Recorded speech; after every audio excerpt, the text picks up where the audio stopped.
네, 우리 이번 시간에는 형성평가 문제풀이를 하도록 하겠습니다. 우리 지난 시간에 다 같이 풀었잖아요. 그쵸? 자, 형성평가 문제 1번. 다음 중 적은 힘을 주고도 큰 압력을 얻기 위해 만든 도구가 아닌 것은, 자, 적은 힘을 주고도 큰 압력을 얻기 위한다라는 것은 뭔가 어떤 좁은 면적을 이용하는 거잖아요. 그쵸? 좁은 면적, 뾰족한 거, 그쵸? 자, 근데 도구가 아닌 거니까 그 반대인 거, 그쵸? 반대인 거.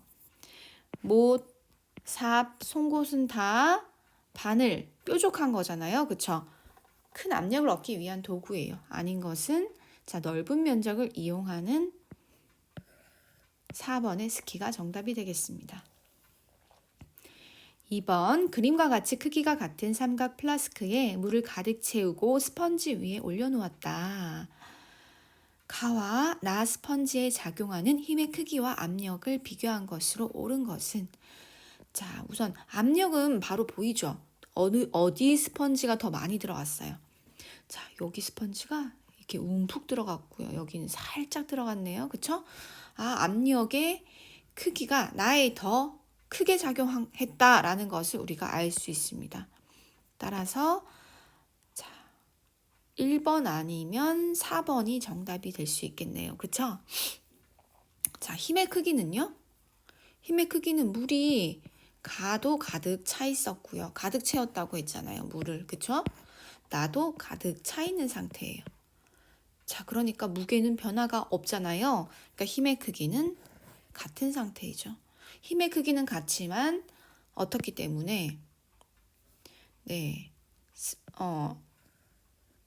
접촉하는 면적이 다르기 때문에 단위 면적에 작용하는 힘의 크기가 달라져서 압력이 다르게 나타난 경우라고 볼 수 있죠.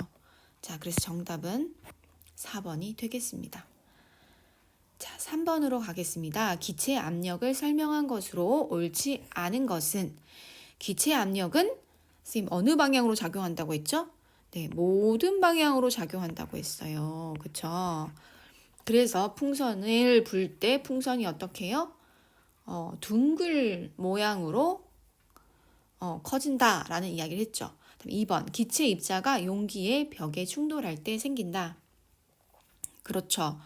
기체의 압력은 고체의 압력하고 조금 다르다고 했어요. 그렇죠? 기체 입자가 가만히 있지 않고 끊임없이 운동하기 때문에 용기의 벽면에 충돌을 하는데 이때 생기는 힘에 의해서 압력이 생긴다라고 이야기했습니다.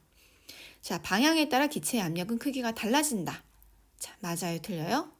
아니죠. 크기가 다르다면 풍선의 모양이 고르게 둥글게 커지는 것이 아니라 압력의 크기가 크게 작용한 방향으로 더 튀어나와야 된다고 했죠.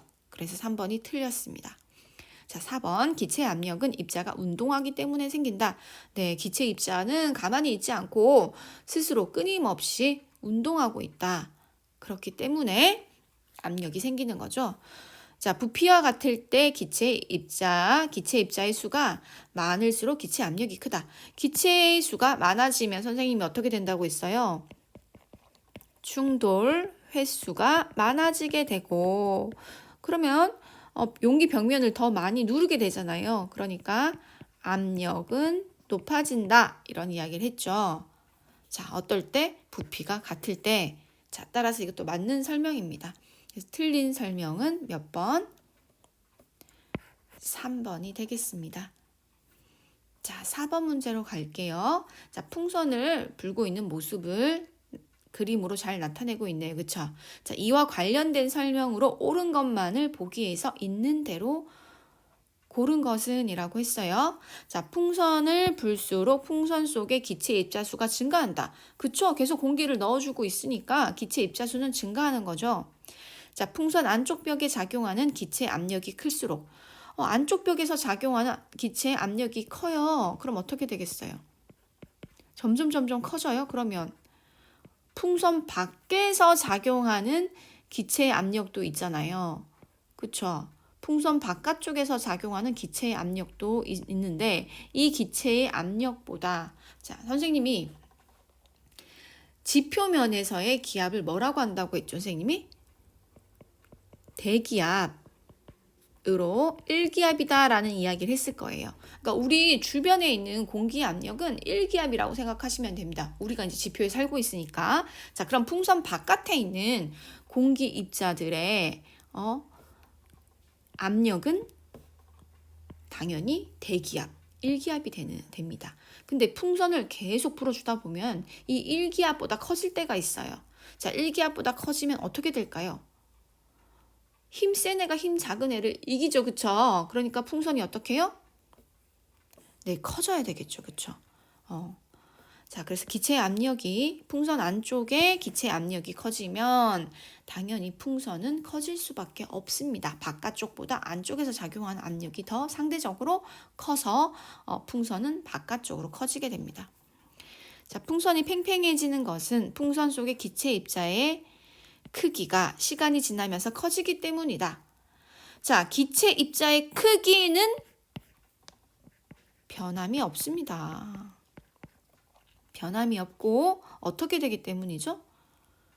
기체 입자의 기억에서 나왔죠. 그쵸? 기체 입자의 수가 증가하기 때문이죠. 기체 입자의 크기가 아니라 뭐라고요?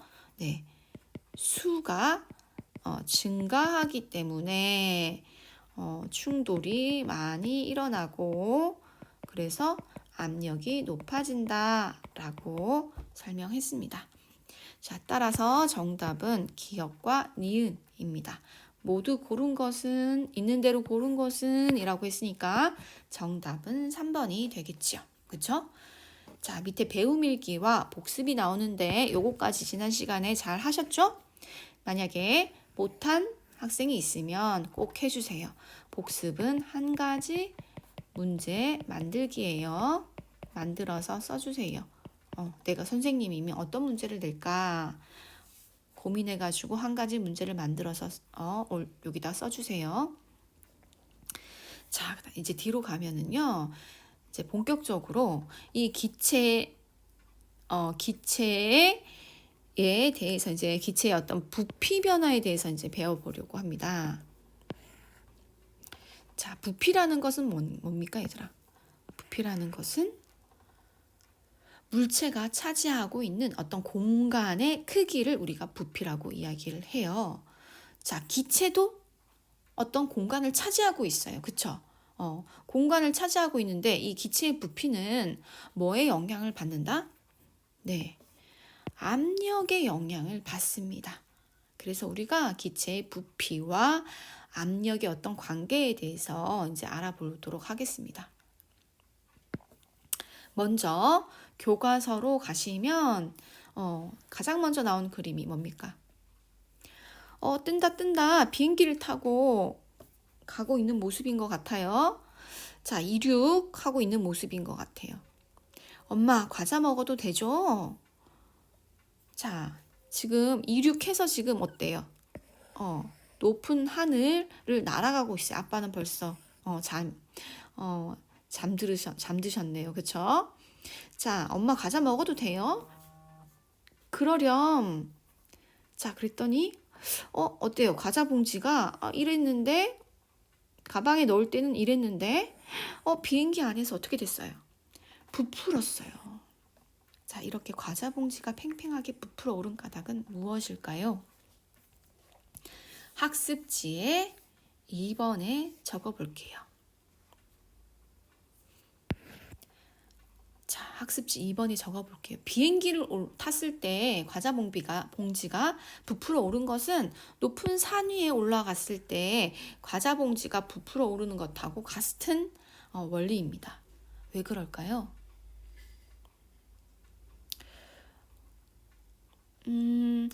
하늘에 떠 있는 비행기는 어떻기 때문에?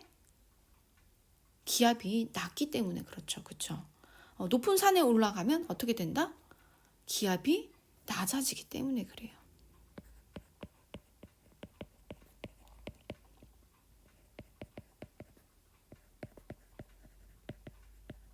기압이 낮아지기 때문에 어떻게 된다? 과자 봉지 속 기체의 압력이 상대적으로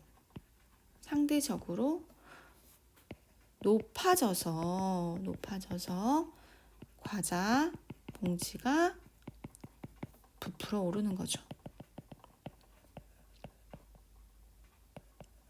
그쵸? 자, 우리가 이 실험으로 과자 봉지를 팽팽하게 부풀어 오르게 만들 수가 있어요. 어떻게 해요? 어떤 상자에 과자 봉지를 넣고 그곳에 공기를 빼주면 상대적으로 과자 봉지가 부풀어 압력이 이제 커져가지고 주변보다 압력이 커져가지고 부풀어 오릅니다. 자, 그거를 우리가 영상을 통해서 한번 보도록 할게요.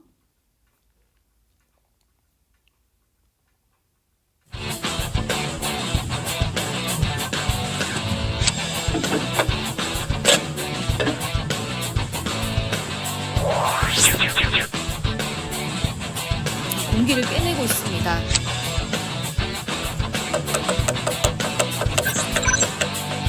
과자 봉지가 부풀어 오는 게 보이죠? 네, 점점 부풀어 오르고 있어요. 그쵸? 용기 속에 공기를 빼냈더니 상대적으로 어떻게 해요? 용기 속에 기체 입자수가 적어지니까 압력이 낮아지잖아요. 상대적으로 과자 봉지 안에 압력이 커지는 거예요. 그래서 과자 봉지가 부풀어 오르는 거죠. 다시 공기를 넣으면 원래 상태로 돌아가겠죠. 그쵸? 네. 과자 봉지 바깥에 용기 안의 압력과 과자 봉지 안의 압력이 같아졌기 때문에 그렇습니다.